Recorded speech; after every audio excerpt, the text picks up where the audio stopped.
Y hoy el tema que nos trae es el de la cristología, ¿no? Es decir, profundizar en ese misterio que nosotros conocemos como Jesucristo. Aquí tenemos que empezar haciendo una diferenciación cuando hablamos de Jesús de Nazaret a cuando hablamos de Jesús como Cristo. Jesús de Nazaret es el personaje histórico que nació en Belén, en lo que se conocía como Judea, en la época del Imperio Romano, y que estableció a través de sus actos, a través de sus palabras, unas acciones que han dividido el mundo históricamente. Y tenemos también a Jesús como Cristo, ¿no? Esa palabra griega que después también pasa al latín como Christus y que tiene su raíz de la palabra hebrea Mesías, el que ha de venir. Literalmente Mesías es el ungido, ¿no? Se traduce el ungido. Cuando hablamos de unción dentro del pueblo de Israel, recordamos que en el Antiguo Testamento el que se ungía era el rey y el sacerdote.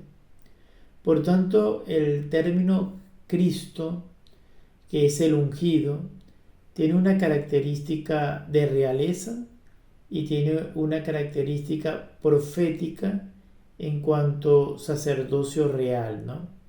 Aquí el término sacerdote también tendemos que tratarlo o profundizarlo desde un punto de vista no el sacerdocio propiamente judío, que dentro del contexto del Evangelio tiene incluso una connotación negativa, porque recordemos que él fue el sumo sacerdote el que entregó a Jesús a su muerte. Aquí tenemos una figura de sacerdocio vista desde el punto de conocimiento de aquel que es bendecido por Dios, de aquel que tiene la bendición de Dios, la bendición del Padre. Para hablar de Jesucristo como el ungido, como el camino, como él mismo se define, que es el camino, la verdad y la vida, tenemos que nosotros también centrarnos desde los orígenes, ¿no? Y darnos cuenta de que Jesús no es una persona aislada dentro de la divinidad, que es lo que le compete en su rol o en su papel de Dios, ¿no? De Cristo, del ungido. Jesús no es una persona aislada, no es una persona que se encuentra separada ni de la historia ni de la eternidad, es decir, siempre ha estado presente en el plan divino de Dios, en el plan de su creación. Y nosotros tenemos que ver a Dios desde un punto de vista trinitario, porque así se nos ha revelado y nos lo ha revelado el mismo Jesús, al presentarnos el Padre, al prometernos el Espíritu Santo y además al darse él mismo como Cristo para perdón de nuestros pecados, dar su propia vida y además para también mostrarnos al reino, mostrarnos al Padre. Es allí donde debemos de partir, que Jesús está presente desde el primer instante creador de Dios como Trinidad. Esto nos lleva a una palabra teológica que es muy importante que la conozcamos, que sería economía. Esta palabra economía trinitaria se nos refiere en el contexto teológico como un dinamismo constante, un movimiento interno de Dios que es continuo permanente y perfecto. Y esto significa que Dios no es un Dios estático, no es un Dios que está en un primer plano todo lo contrario. Es un Dios que está en un dinamismo constante, en una gran vitalidad. Y esa vitalidad está presente y se plasma o se expresa a través de aquello que nosotros conocemos como amor. El amor que también podemos traducir como el darnos totalmente. Y ese darse totalmente es lo que hace que haya la existencia divina. Dios no existiera si no existiese el amor y si no hubiese Trinidad. Porque el amor siempre se tiene que dar a otro.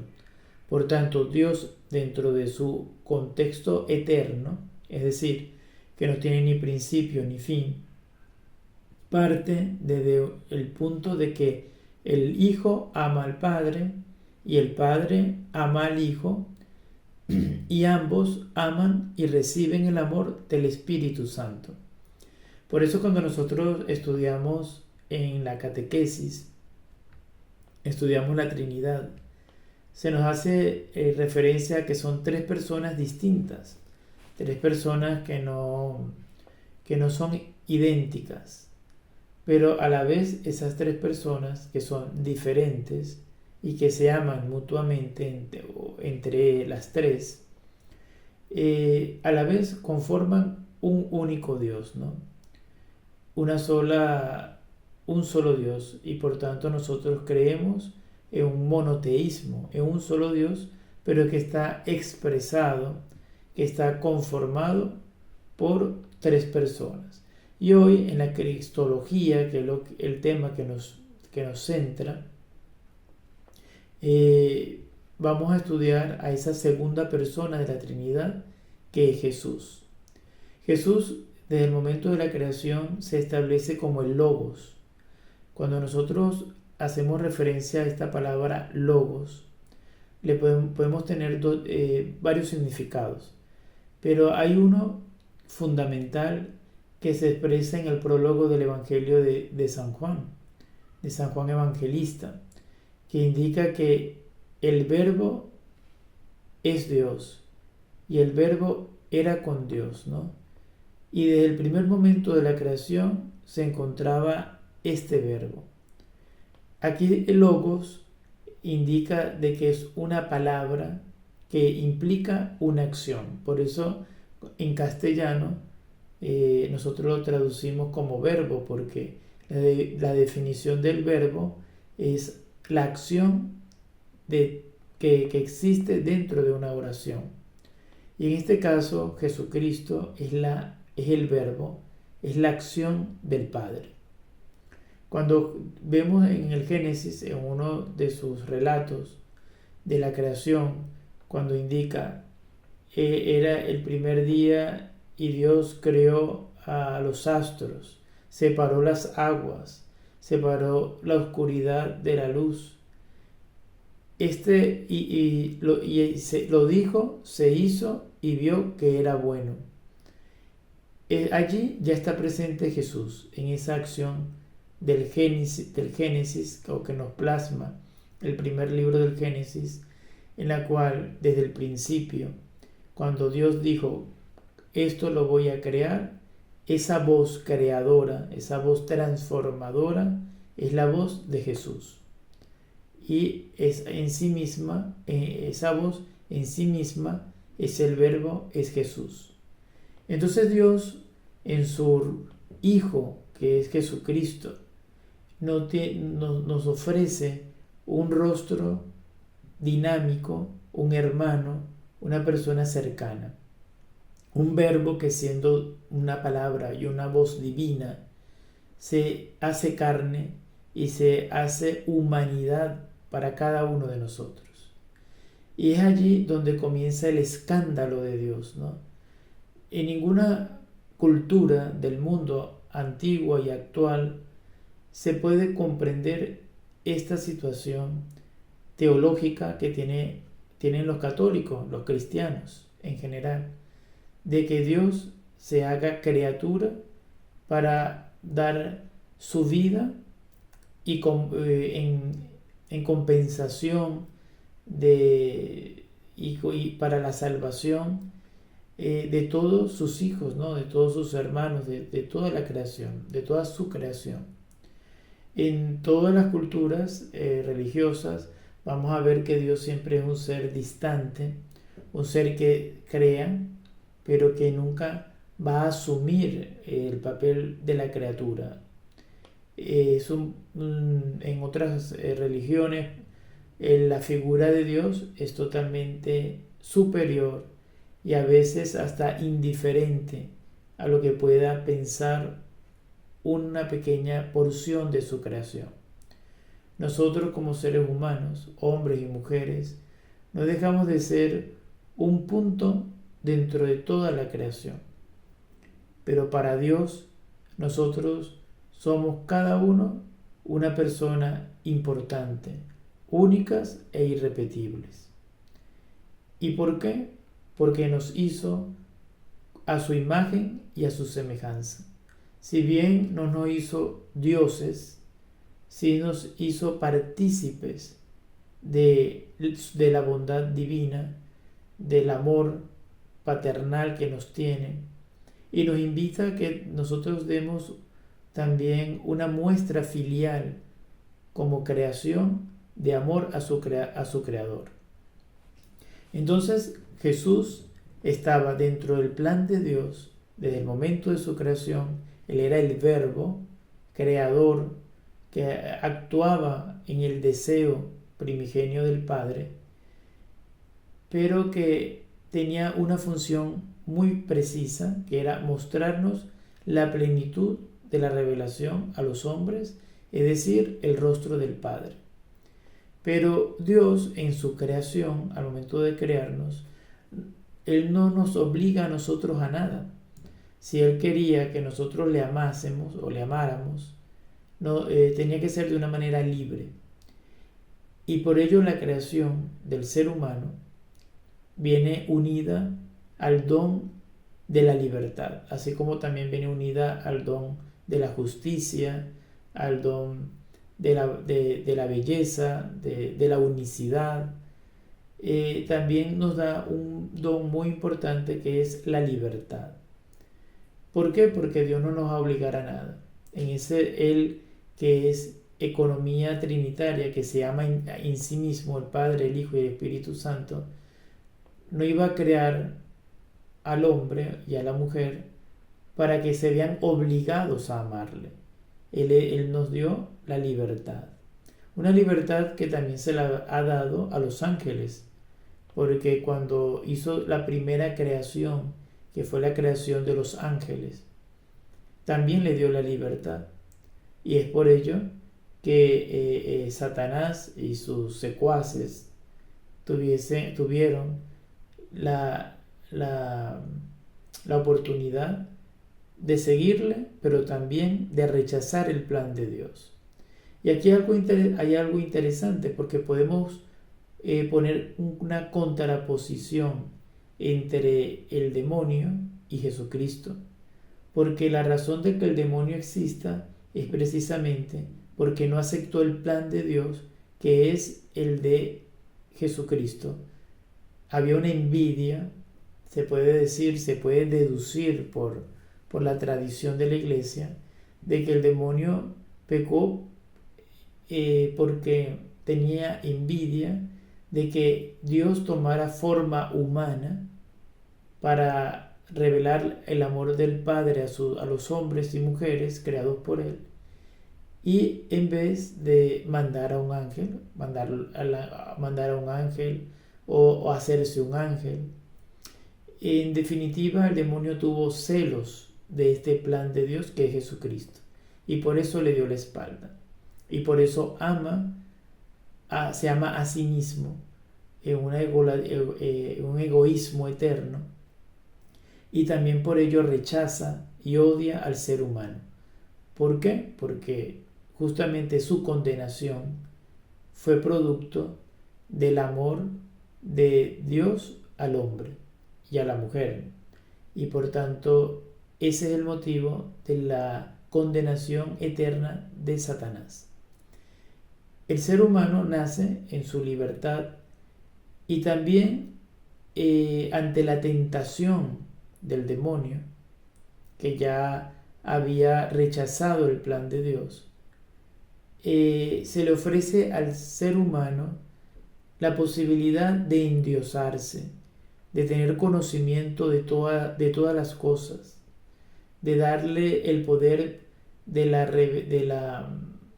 vamos a decir, de un conocimiento pleno. Y eso hizo que se endiosara. Aquí vemos varios elementos importantes y que son la raíz del pecado, que es la envidia y el egoísmo. De allí parten todos los males. Cuando nosotros comenzamos a mirarnos a nosotros mismos y querer buscar un provecho en la cual no sea un provecho que beneficie a todos como hermanos, sino que solamente me engorda mi ego, solamente me engorda mi pesadumbre, mi egoísmo, mis vicios, evidentemente allí estoy actuando igual e inclusive pudiese actuar hasta peor que el mismo demonio. Porque así como el demonio en el primer momento de la creación rechazó el plan de Dios, nosotros cada vez que somos egoístas y cada vez que nos aprovechamos del hermano que está a nuestro lado, especialmente si es vulnerable, estamos volviendo a condenar y a rechazar ese plan original de Dios.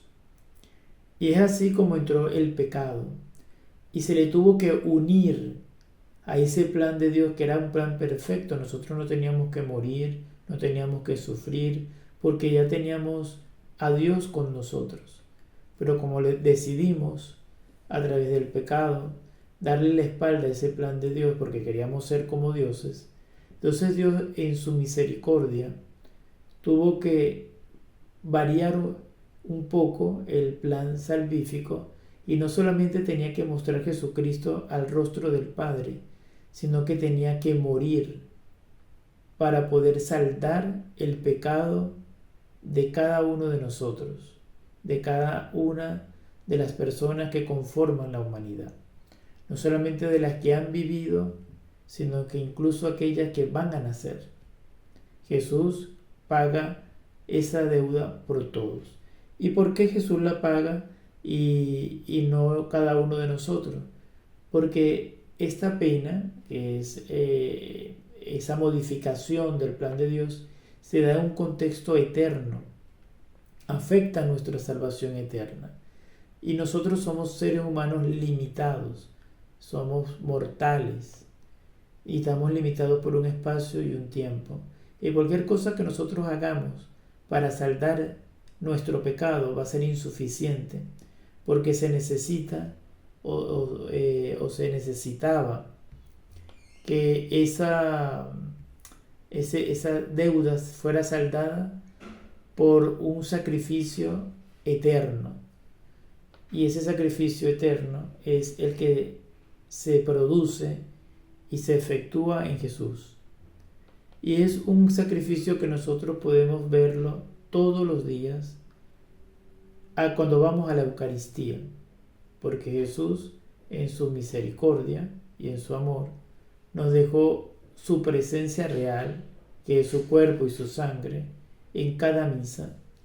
Por tanto, cada misa es única, es decir, no hay varias misas, no hay varios sacrificios de Cristo, hay un solo sacrificio de Cristo. Y que nosotros, todos los seres humanos que vamos a la misa, en ese momento nos hacemos uno y estamos al pie de la cruz, en ese mismo momento que Jesús está muriendo. Por eso cuando nosotros estamos en la misa, estamos no solamente con las personas que nos acompañan en la Eucaristía, sino que estamos al pie de la cruz con las mujeres que seguían a Jesús en ese momento, con Juan Evangelista que estaba en ese momento, junto con María. Estamos todos nosotros presentes en ese mismo instante, no como una representación actoral, sino como en una presencia real. También a través de la resurrección se incorpora otro elemento en Jesucristo y en cada persona que forma parte de la creación. Y esto es la resurrección. Jesús, si bien muere, humanamente muere, y muere también como Dios. Por eso se puede decir que realmente Dios murió en ese momento. Porque Jesús tiene dos naturalezas, una naturaleza humana y una naturaleza divina en una misma persona. Y no es que eran en el día 3 horas hombre y después 6 horas era Dios, no. Siempre, en todo momento, era 100% Dios y 100% hombre. Y cuando Jesús muere en la cruz y resucita, muere una persona que era 100% Dios y 100% hombre, y resucita una persona que es 100% Dios y 100% hombre. Por tanto, en la resurrección es una puerta en la cual nos invita a nosotros a participar de la humanidad resucitada de Cristo.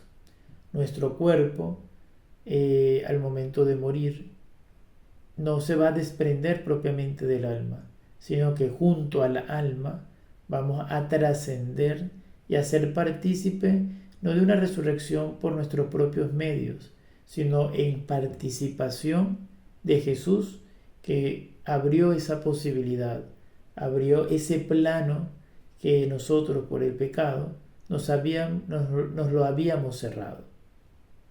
Entonces aquí hay varios ya aspectos que podemos ir condensando para formar nuestra cristología. Pensemos que Cristo es Mesías, es el ungido, por tanto es Rey, por tanto es Dios. Recordemos cuando estaba en el pesebre los regalos que le hacen los Reyes Magos. Él le presenta el oro como representación de su realeza. Le presentan la mirra, implicando que iba a morir. Y también le colocan el incienso, le regalan el incienso, que es un símbolo, un signo de su divinidad. Ya en estos elementos y en estos símbolos evangélicos podemos ver cómo todo el evangelio, tanto de Marcos, de Mateo, de Lucas o de Juan, están entrelazados y de una manera muy simbólica nos enseñan todo lo que tiene que ver con la presencia de Jesús. No hay un solo aspecto dentro del Evangelio, y digo Evangelio en singular porque a pesar que hay 4 evangelistas, hay un único Evangelio. Evangelio en griego traduce buena noticia. Hay una única buena noticia que es Jesús. Jesús mismo es Evangelio, porque es lo que nosotros buscamos y nos acercamos ante la persona de Jesús, es la buena nueva, está conformada, hecha por lo que Él hizo y lo que Él dijo. Jesús no escribió nunca nada, no dejó ningún libro escrito, simplemente su ejemplo transformó los corazones de sus discípulos, de sus apóstoles, y así creció las primeras comunidades, en torno a la experiencia de amor de estos primeros seguidores de Jesús. ¿Y quiénes eran los primeros seguidores de Jesús? Los más vulnerables, los enfermos, los endemoniados, los niños, las mujeres, y a veces también incluso los que se resistían a creer en Él, como por ejemplo el centurión al final cuando ya Jesús muere y este hombre, viendo cómo murió Jesús, lo reconoce como Dios. Este era verdaderamente hijo de Dios. O aquel que se resistía en la cruz y que tuvo ese arrepentimiento cuando se dio cuenta al lado de Jesús que un hombre justo estaba muriendo al lado de él y lo motivó a su conversión y se ganó el cielo cuando Jesús le promete que ese mismo día iba a estar con él en el paraíso. Y así también vemos como no solamente a los judíos, que era el pueblo escogido, sino tenemos a aquella Fenicia que le decía a Jesús que quería alimentarse de su palabra, como se alimentaban los perros de las migajas que caían de la mesa de sus amos. Y así Jesús atraía a todos. Nosotros hoy tenemos que cuestionarnos y preguntarnos en qué Cristo creemos. ¿Creemos en el mismo Cristo que acepta a todos como son? ¿O creemos en un Cristo que solamente busca a puros y sanos? Nosotros durante los años de existencia de la Iglesia han habido muchas desviaciones. Y una de esas desviaciones el Papa nos la acaba de identificar y recordar para estar atentos. Nos lo ha dicho muy recientemente cuando nos hablaba de los cátaros. Los cátaros creían en un Cristo, pero un Cristo solamente que podían acceder los que eran puros. Y nosotros no podemos caer hoy en día, en 2024, hoy 30 de noviembre de 2024, no podemos caer en esos errores. Nosotros tenemos que seguir a un Cristo que está plasmado en los evangelios. Un Cristo que se hace carne todos los días en cada persona, en cada ser humano que está a nuestro lado y especialmente si tiene alguna necesidad. ¿Por qué? No es porque Jesús le guste sufrir, sino porque Él está presente en medio del sufrimiento de todo lo que están alrededor. Por ejemplo, tenemos las bienaventuranzas. Bienaventurado el que me visita cuando estoy preso. Bienaventurado el que me da de comer cuando estoy hambriento. Bienaventurado el que el que me da de beber cuando estoy sediento. Y eso es el amor, eso es el amor. En eso se traduce el Evangelio, en el amor. Y cuando nosotros vayamos a morir y presentarnos ante el Padre, ante esta economía trinitaria que hemos conversado, se nos va a juzgar es por el amor. No se va a juzgar, no nos van a juzgar por otras cosas, sino por el amor, por la fe que hemos tenido, por la esperanza, pero en definitiva todo nos lleva al amor que yo he dado, de una manera desinteresada, de una manera profética, de una manera transformadora, porque por el amor podemos transformar la historia, podemos transformar el mundo si nosotros quisiésemos. No se nos va a preguntar otras cosas y a veces perdemos tiempo en ver la paja, ¿no?, que tiene nuestros hermanos en sus ojos, y nos vemos nosotros toda el manojo de paja que podemos tener nosotros en nuestra mirada, ¿no? También hay una frase que Jesús mismo nos dice: de lo que abunda el corazón es lo que se manifiesta a través de nuestras palabras y de nuestros actos. Nosotros tenemos que en Cristología centrarnos que Jesús es ante todo una persona que nos muestra a un Padre amoroso, que nos muestra a un Padre misericordioso, y que si bien se plantea la justicia como un parámetro, como una normativa, tenemos que también saber que hay un proceso de conversión personal y que unos serán más rápidos, otros serán más lentos, pero todos estamos en el mismo camino de conversión. Y ya queda a Jesús y al Padre, al Espíritu Santo como verdaderos jueces en establecer su sentencia.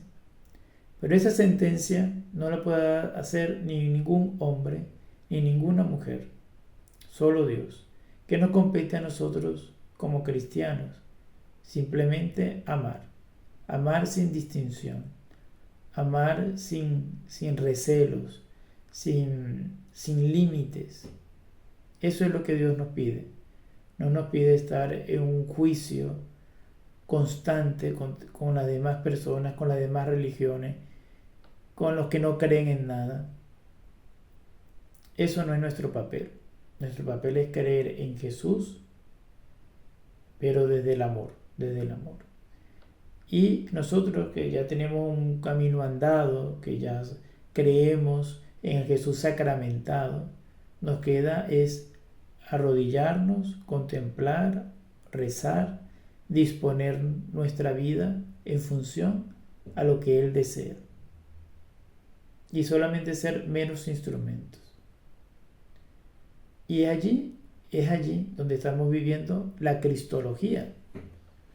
Porque de qué vale que nosotros sepamos aquí toda una teoría extensa sobre cristología cuando no sabemos que lo esencial es simplemente ser como Jesús.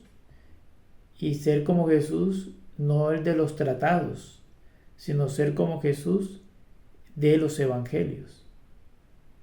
Y es allí donde está nuestro centro.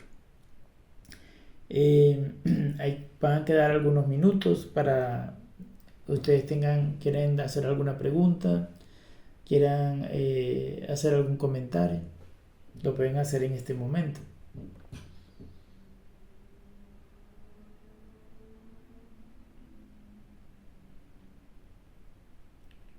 Lo pueden hacer libremente, abren su micrófono y se presentan, y si tienen alguna duda, alguna opinión, aprovechar estos minutos que nos quedan, porque el problema de Google Meet es que es muy limitado el tiempo que nos da 1 hora exacta.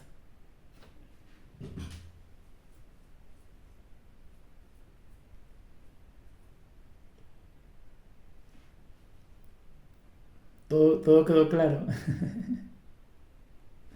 Bien, entonces, si alguien quiere decir algo, simplemente lo hace. Mientras tanto, les quería comentar de que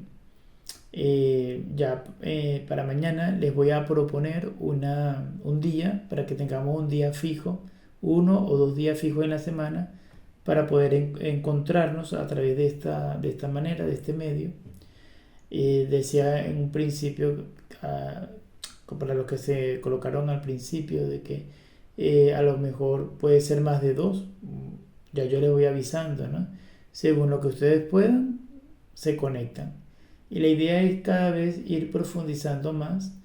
Se hace corto este tiempo, lamentablemente, pero yo creo que es importante aprovechar al máximo y no solamente estos encuentros virtuales, sino también el material que se está colocando en el muro del chat.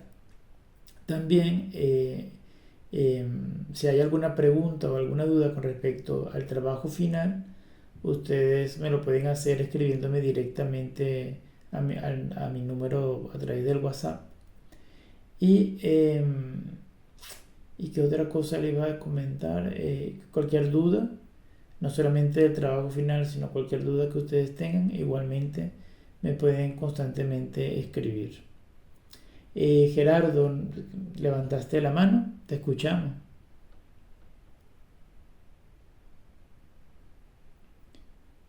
No te escucho, Gerardo. Déjame ver si. Espera, a ver. Vuelve a hablar, creo que soy yo que tenía problemas con el sonido. Ok. Ahora sí te escucho. Era Bueno, yo. Un saludo y muchas gracias por estar presente aquí y esta dinámica tan interesante. Bueno, quisiera hacer una pregunta sobre el material que Mm, ya nos ha enviado inicialmente. En la primera parte, en el primer material, el primer blog, hace mención de que existen, la cristología se maneja, o la parte de Cristo, en tres etapas importantes, que es la primera etapa es cuando nos referimos a su vida y la crucifixión, después en la segunda etapa hasta un sínodo determinado y posteriormente la parte más moderna. Yo quisiera que nos explicara un poquito más esa, esa área, pues, si puede hacerlo. sí, claro, claro. Sí, vamos a ello. Voy un momento a ubicarme en ese, en ese artículo que tienen ya en el blog, ¿no? Y efectivamente se puede resumir que hay tres momentos, ¿no?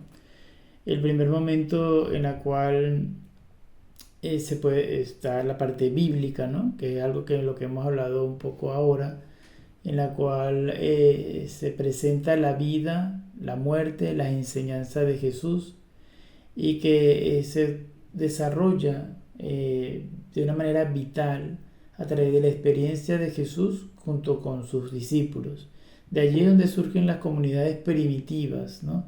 Y de esas comunidades primitivas surgen términos como hijo de Dios, se rescata algunos nombres que venían ya desde el mesianismo del Antiguo Testamento como hijo del hombre, y van estableciéndose así las primeras comunidades.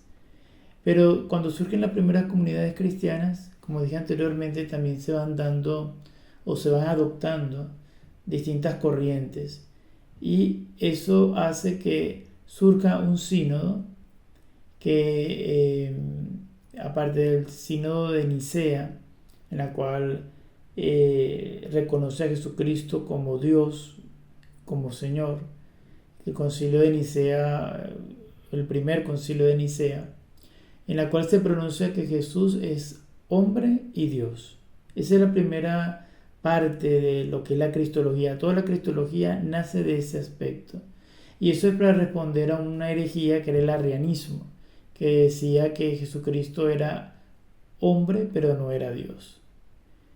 Entonces desde este momento nace la cristología como una reflexión de Jesús como verdadero hombre y también como verdadero Dios, tiene en su aspecto de divinidad. Pero esto comienza a plantear también una serie de interrogantes, ¿no?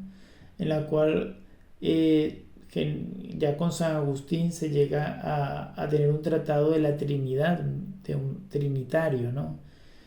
Pero que aún así, hasta el sol de hoy, no hemos podido comprender en su totalidad. Por fe sabemos que son tres personas, pero un solo Dios. Hay concilios muy importantes, por ejemplo, está el concilio de Éfeso, está el concilio de Calcedonia, donde se define con mayor claridad lo que sería esta relación entre la divinidad y la humanidad, ¿no? El concilio de Calcedonia, que es el 451, indica que bebiendo de la enseñanza de los santos padres, se confiesa que Dios es uno solo y el mismo Hijo, nuestro Señor Jesucristo, también es Dios, el mismo perfecto en la divinidad y el mismo perfecto en la humanidad, pero siempre Dios verdaderamente, y el mismo verdaderamente hombre de alma racional y cuerpo, consustancial con el Padre en cuanto a la divinidad, en todo también semejante a los hombres y a las mujeres, menos en el pecado. Y eso nosotros lo podemos recordar siempre que leemos y que rezamos el credo, por ejemplo. Entonces, en esta primera parte, en esta primera etapa, se nos habla o lo podemos resumir de que Jesucristo es verdadero Dios, Jesucristo es verdadero hombre y Jesucristo es uno y el mismo, una sola persona con dos naturalezas, pero con esa misma humanidad, en una sola persona divina, ¿no? Dos naturalezas, pero una sola persona, que es lo que se conoce como el término hipóstasis. También hay una definición cristológica que alude a María, que es María como Madre de Dios, y no solamente como Madre de Jesús, sino como Madre de Dios. Ahora nosotros vamos solamente a quedarnos con esta primera parte, porque ya la segunda parte de la cristología, que es a partir de Calcedonia hasta el protestantismo, lo vamos a tocar después en el próximo encuentro virtual. Pero básicamente ahora lo importante, para que nos quede claro, es que Jesucristo en esta primera etapa se definió desde sus primeros orígenes en los primeros concilios, que es verdadero hombre, verdadero Dios, y semejante a nosotros, menos en el pecado, dos naturalezas, pero una sola persona. Y esto se llama unión hipostática, ¿no? Se le conoce con ese nombre. Más o menos así, resumiendo brevemente, cuál es esta primera parte de la cristología. Bueno, aquí tengo aproximadamente 14 minutos. No sé si otra persona quería comentar algo en estos 14 minutos. Buenas noches. Sí, ¿cómo está? Yomar, leo por acá. Muy bien. Yomar y María. Yomar y María. Mucho gusto, María. María y Yomar, mucho gusto. Excelente disertación. Quisiera que ahondaras un poco más en eso que expresaste, que dice que Jesús también muere como Dios. Sí, hay un teólogo que se llama Moltmann, que es protestante, pero es un teólogo que se estudia también cuando uno estudia teología dogmática. Y él plantea de que Dios en ese momento arrojó una lágrima, ¿no? Porque sufrió la muerte de su propio hijo, ¿no? Que a su vez, siendo hijo y al estar unido a la Trinidad, evidentemente también es Dios, ¿no? Como que es una parte de Dios en el mundo creado y divino, se resintió. Y evidentemente no es que murió, que dejó de existir, pero sí se puede plantear como un dolor profundo, ¿no? Porque evidentemente Dios siente y experimenta lo que es la irrupción de la pérdida de un hijo, que no deja de ser parte de su propia humanidad, de su propia divinidad. Es un misterio, ¿no? Moltmann lo que nos refiere es que Dios en ese momento lloró también a su hijo. Y lo hace referencia quizás al temblor que hubo, al rayo, al trueno que hubo en esos elementos según se plantea dentro del Evangelio. Pero básicamente es indicar que Dios, que siendo Jesucristo Dios, murió tanto en su divinidad como en su humanidad. Jesús no es que murió como hombre y no como Dios, no, murió también como Dios y también murió como hombre. Y es por ello que se puede hablar de una salvación, de que el saldo que se debía por el pecado quedó totalmente pagado, saldado, porque fue Dios el que dio su propia vida. Evidentemente es un misterio, pero desde el amor y desde la fe lo podemos entender. No sé si querías comentar algo más, Yomar. Y María. Agradecido por la explicación. Feliz noche. Igualmente. Tenemos 11 minutos. ¿Quién más quiere decir algo? A ver acá. Tenemos a Marianela.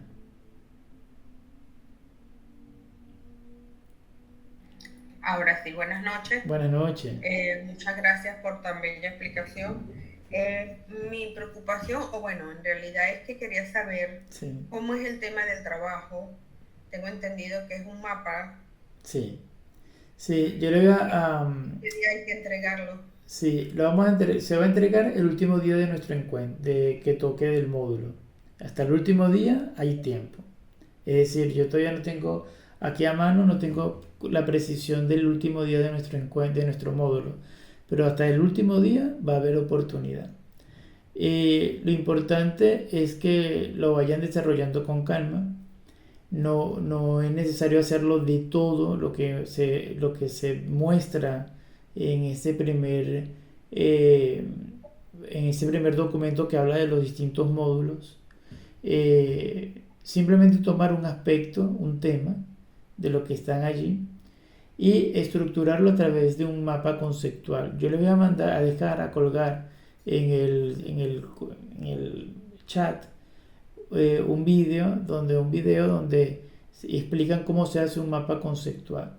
Pero básicamente es, en vez de ser algo narrativo, es colocar ideas claves y ir desarrollando una red de conceptos que nos ayuden a ver visualmente lo que quiere decir esa parte o esa temática de, de lo que tomaron, de lo que escogieron de la cristología. Por ejemplo, quieren hablar sobre cómo lo que dice el concilio de Calcedonia o de Nicea sobre Jesucristo. Bueno, se desarrolla ese concilio a través de los mapas conceptuales. O cómo se presenta Jesucristo en el concilio Vaticano II y se explica eso a través de esos mapas conceptuales o ese mapa conceptual. Yomar, ¿tenías alguna pregunta? Gracias. No, María, María, yo. vale, María. Esto, ¿podemos hacer el mapa en conjunto o es individual? Es la pregunta. Sí, tiene que ser individual. Pueden ayudarse, se pueden Perfecto. ayudar, pero lo ideal sería que fuese individual, lo ideal. Sí, a veces sí es verdad que ha habido casos en que son matrimonios y por efecto de tiempo o vale, en otras oportunidades yo lo he permitido, ¿no? Que sí, que es un matrimonio y sobre todo porque a veces no hay el tiempo para utilizar el ordenador o porque los dos estudian y quieren hacer uno solo. Bueno, se puede, también se pudiera, ¿no? También se pudiera, en Ok, ese es caso un preciso, matrimonio. es un matrimonio. Ujú. Gracias. Sí, Gracias. no de nada. Sí, tenemos a Gerardo y a Elvia. Gerardo primero y después Elvia. Mira, Ronald, Sí, una pregunta precisa. sí, Entendí en lo que se está mencionando sobre el mapa conceptual que solamente es un aspecto. Uno selecciona un aspecto de lo que estamos desarrollando y hacemos el mapa conceptual sobre ese tema específico. es correcto, es correcto. Solamente eso. Ok, gracias. Sí. La pregunta que iba a hacer yo es, los temas, ¿de dónde los tomamos? ¿De los materiales que vamos recibiendo en el Sí, chat? sí, de los materiales que van recibiendo. Por lo menos ya hoy mandamos el segundo, si no me equivoco, Correcto. de esos O sea temas. que si lo queremos hacer con tiempo, tendríamos que tomar el tema de los primeros materiales. Sí, lo pueden ir haciendo de una vez con lo que ya se les estaba entregando. Si no quieren Correcto. dejarlo para último tiempo, para última hora. Sí, porque el último día de este módulo es el Ah, próximo sábado 7. perfecto. Entonces, tenemos el tiempo limitado. Muy bien, ¿no? Lo pueden hacer incluso con lo que ya se ha ido entregando. Sí. Sí, tenemos a José Reyes.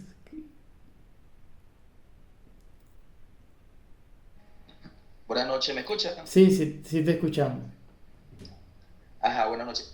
Un término que hace tiempo escuché, que creo que se manejó entre el siglo III, siglo IV, que era creo que es usía o la ousía, hace referencia a esa misma relación hipostática en la unión esa relación humano-divina de Jesús, es esa misma ousía. Sí, Usía, mira, es como una gracia, ¿no?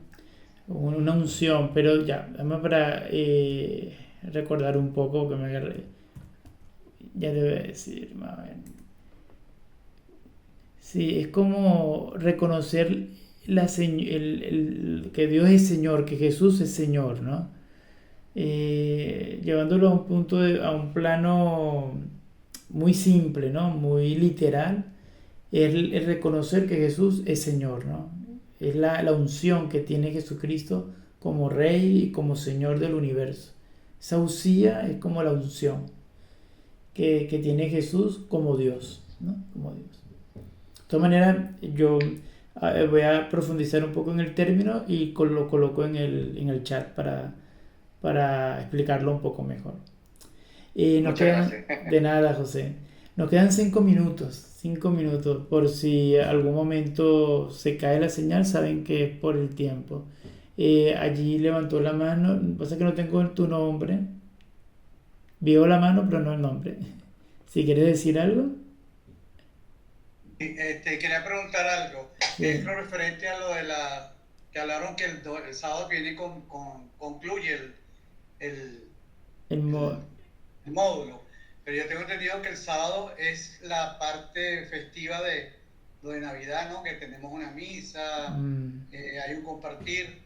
Vale, yo voy a verificar un poco Olson. Okay. Humberto. Olson y Humberto. Ah, sí, perfecto. Sí, ahí dice... Humberto, mira el ordo. Ellos son pareja. No, que va, repete. Humberto, tenés que en el ordo dice que, bueno, corríjanme. En el ordo dice que el 7 de diciembre iba a haber una clase presencial y con ese el fin de este módulo. Esta clase presencial se va a sustituir con una clase virtual. Perfecto. Pero sigue siendo el sábado 7 el fin de este módulo. Vale. De todas maneras, yo ahora verifico y les mando el cronograma. De todas maneras, le voy a mandar de una vez también el cronograma de los encuentros que nos quedan para ver si lo podemos aprovechar todos acá en este momento. Nos quedan 3 minutos, por lo tanto ya prácticamente me despido. Esto es así súper rápido, pero también yo creo que ustedes lo van a agradecer que sea rápido y conciso, porque seguro tendrán también otras cosas que hacer. Y si necesitan, repito, cualquier duda o cualquier pregunta o profundizar en algo, no duden en escribirme, que para eso estamos acá. Perfecto. ¿Sí? Gracias. Profesor, disculpe. ¿Sí? Buenas noches. Buenas noches. Una última pregunta cortica. Sí. ¿El término correcto es Jesucristo o Cristo? Tomando en cuenta que Cristo significa ungido.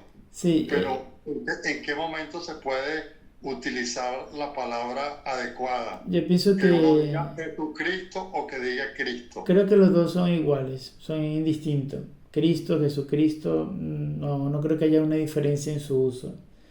Cuando hablamos de Cristo, generalmente hacemos referencia a Jesús, que es el Mesías. Cristo pudiera ser sustituido por Mesías o